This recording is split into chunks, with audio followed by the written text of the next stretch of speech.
Let's begin. We are about 10-15 minutes late. We try to finish it off as soon as possible.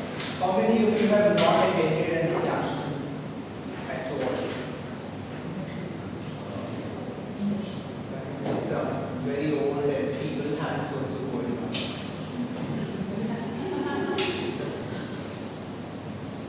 Well, let me induct you all to this to the Toastmasters program.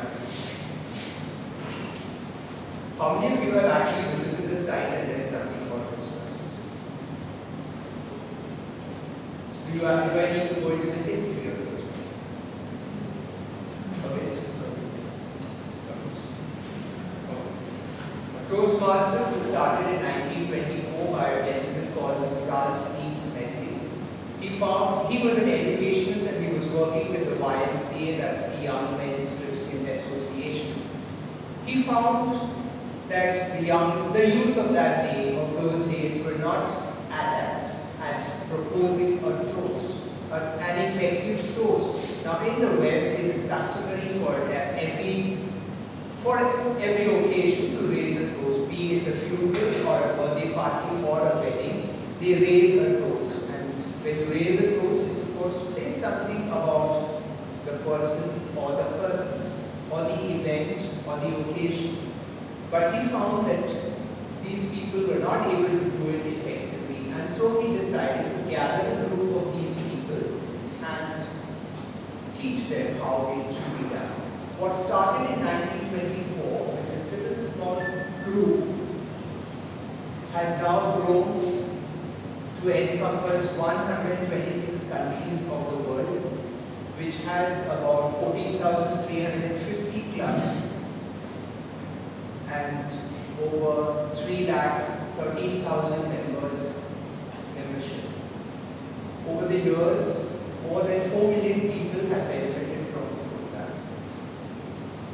So it's that wide, and if you go more into into their site, you will find that many great speakers have somewhere mentioned Toastmasters.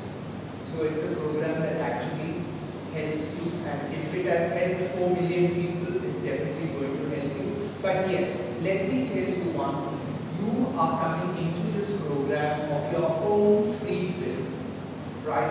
You are coming into the program because you want to develop yourself. And for your development, you should be prepared to invest in time and effort. Time, let's start with effort. You need to write your speech. You need to look at your speech. You need to find out you need to read the manuals which are given to you and then prepare your project. One thing that I would like to say is, please, for heaven's sake, do not lift things from anywhere and pass it off as your speech, because it will not come out properly, and it's technically wrong to do such a thing because it's somebody else's work. You can't pass it off as your own.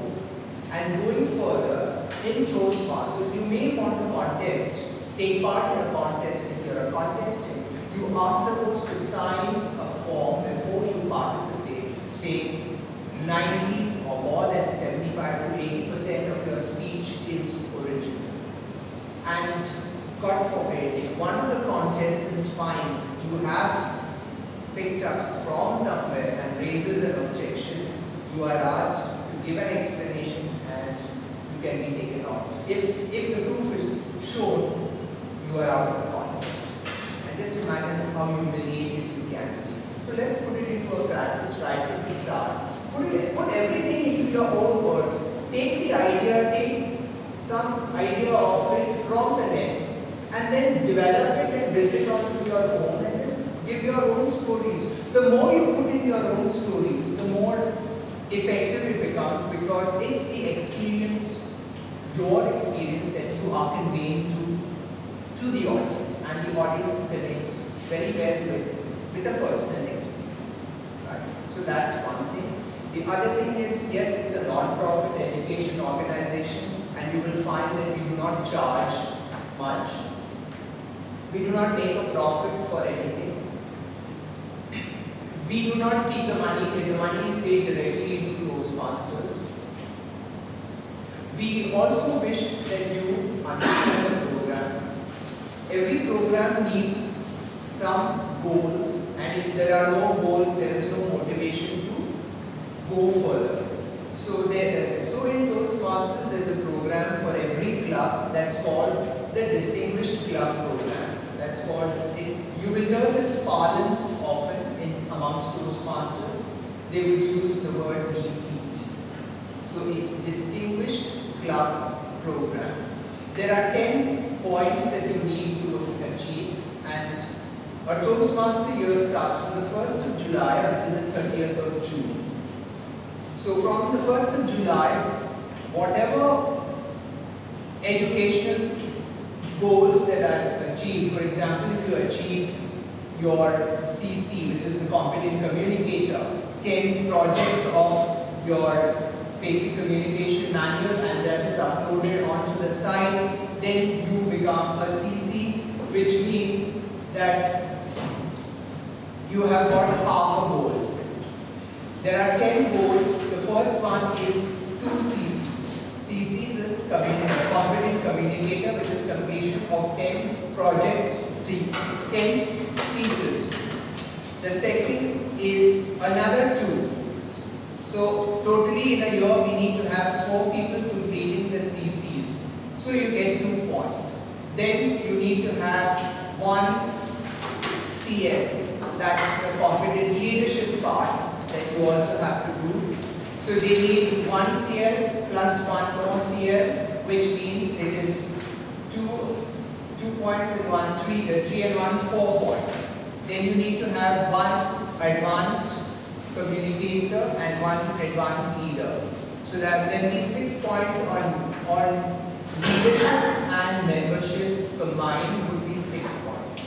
Then they have an overall all-round development of the club. First is for the education part, which is the leadership and the communication part. Then they want every year the club should add on 4 plus 4, 8 members. So when you add on 8 members, you get another 2 points. So 6 and 2, 8. Then they want, that many of the ex-com, I think all of us are present here, except one person is not here. The club has to run, and there are 7 members of the club who help to run the club, which is the executive committee, and in short you would hear the words ex-com being repeated often. It's the first one is the president, that's me. Then we have Asmin as the vice president education. Then you have the vice president membership, Shibani. Vice president PR, Manish. You have the secretary, Sienna. Talha is the treasurer, and Sachin is the sergeant at arms. So the way I said it is the hierarchy. If I am not here, then the vice president education will take over the meeting and conduct the meeting. And at that time, the Toastmasters, they will not say the vice president education, I now invite. It should be he then becomes the presiding officer.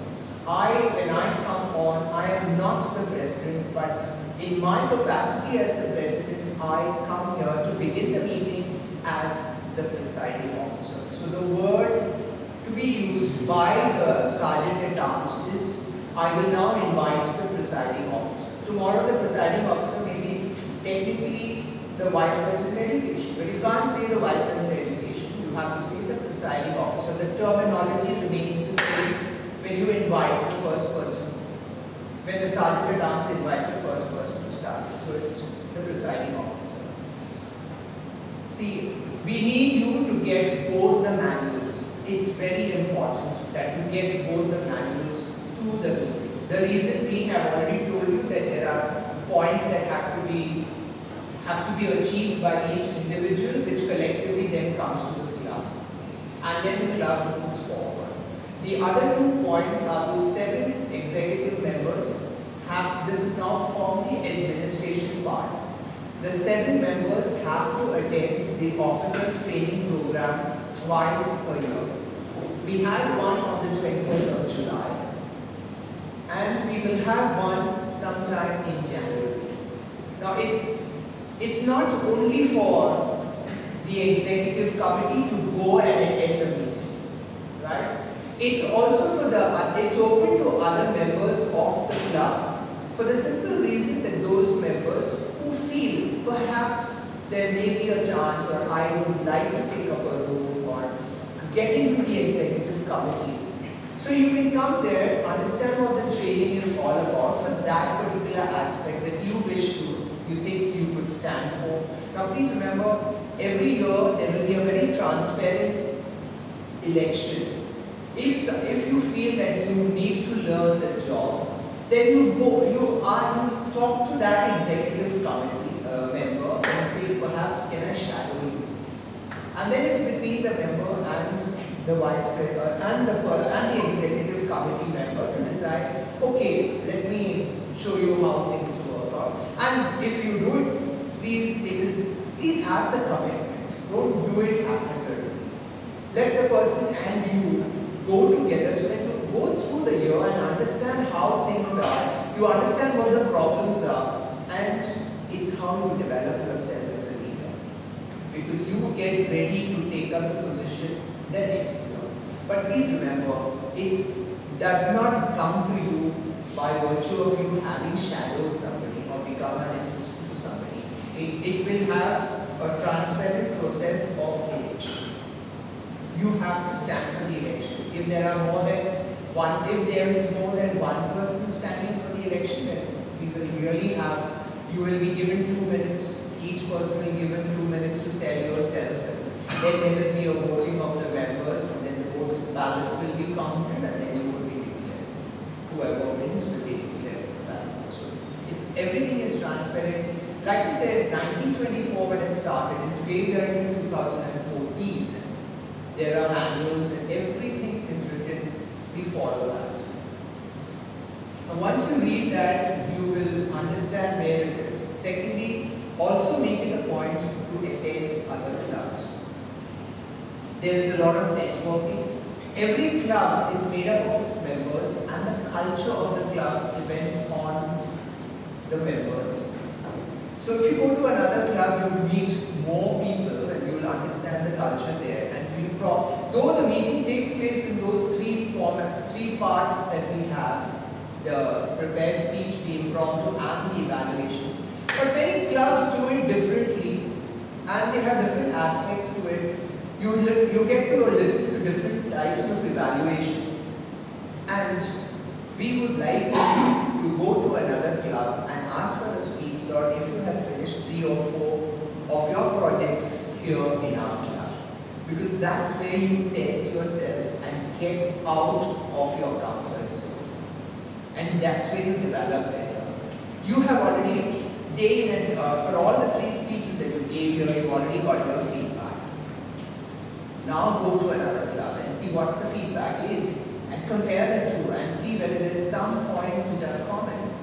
And if they are common, try to work on that. Because then you know that somebody else is also looking at the same point. And then you must work on that. Work with your mentor. The new members, as soon as you register and we get in the fees and it comes into the account, into our bank, then we will try, and you will have to meet the Vice President Education and get a mentor. Now the mentor will not write the speech for you. Please understand, the mentor will not write the speech for you. The mentor can only tell you, okay, guide you that the speech is within the objectives of that particular project. And it depends on the individual how far they would like to take the mentor-mentee relationship. Though Toastmasters said for the first 3 speeches, there should be a mentor. If you feel you want to still continue with the mentorship, you may. If not, if you feel you want to give it to somebody else, that's also okay. Because tomorrow, after you have finished, when you come up to about 8 or 9 speech, we would like you to mentor the new members at your club. Mentoring is one aspect of leadership. And that's how we like you to develop, and that's one requirement as you go ahead. Right, so we finished with these 10, the basic communication manual which has 10 speeches, and there are 15 other speeches, 15 manuals each containing 5 speeches, and you would have to do 2 manuals for each level as you move forward. So you start with the advanced communication bronze, you graduate then to the advanced communication silver after you finish 2 manuals, that is 10 speeches. And then you advance to advanced communication, communicator gold. On the leadership track, you finished your CL. Then when you go in for your advanced communicator bronze, it's a mandatory requirement that you have to be a member of the XCOM. That's a higher level. Okay, you've done all the roles that are required at the club meeting. You've taken up the time or the hour counter, the Toastmaster, the day, various other roles as mentioned there, you would be taking it up, but how do you go further? How do you measure your leadership? How do you acquire that leadership? Is when you become an XCOM member. You have to be an XCOM member, only then can you apply for your advanced communication bronze. And then when you go into silver and gold, it's going into the district. You become an area governor, you become a division governor, you get into all the higher posts. Now, your interest can only stem from how much, where you want to go. You have to decide. You join this of your own free will, and you have to decide, where do I want to go? What is my aim of joining Toastmasters? Is it only to improve my communication? But the byproduct is you learn your leadership as well. You get to learn about leadership. So you understand for yourself and see how and where you want to go. Do you want to go further into the district and Toastmasters? Then please let us know, or we will be observing. The seniors normally observe because we have the area governor coming for a visit twice a year, and they will understand and speak to people or understand from the club members whether somebody is required, wants to go into the district. And then if we feel that yes, they're showing promise, they're showing an inclination, and they're showing the thirst to learn and understand the Toastmasters program, visiting other clubs, helping out with demo meets. There are so many corporates that want to have a demo meet so that they can have a club started within their companies. And when we get to know it through the division governor, every division governor would get to know it, and that is passed on to whoever is in that area, the area governor. Then they try to form, go within the club and talk about Toastmasters and try to form a demo meet. A demo meet is a sort of a mini thing like explaining what Toastmasters is all about and having a small session of table topics. Or if we have a speaker, we'll have a speaker who will then be evaluated, and then we have the table topics from. That's all. So they get a flavor of it, and we have people from that company play the hour counter and the time counter, so that they have a sense of feeling and they do that multitasking and they know that this is something to do with multitasking. So that's what Toastmasters is all about. And I would urge you, you would feel when you come, and we request you to come early for the simple reason that if there is a dropout at some point, then the Toastmaster of the day can adjust his script. We have the next person standing in for the role. And at the last minute, when it is ready at 5 to 6, we must be clear, the board must be clear, everything should be clear, and then we should start the meeting by 6. Not at the last minute hunt for some role player. And please do not drop off at the last minute to whoever has taken up the role. And somebody who's taken up the role, please understand what your role is. Not try to read. If you don't know, ask somebody. You have I think the roster is normally sent every month to all the members. So the roster will give you the name, the address, the email ID and stuff. That please use it only for your own thing. That is only for the Toastmasters job. Do not misuse it, because Toastmasters very clearly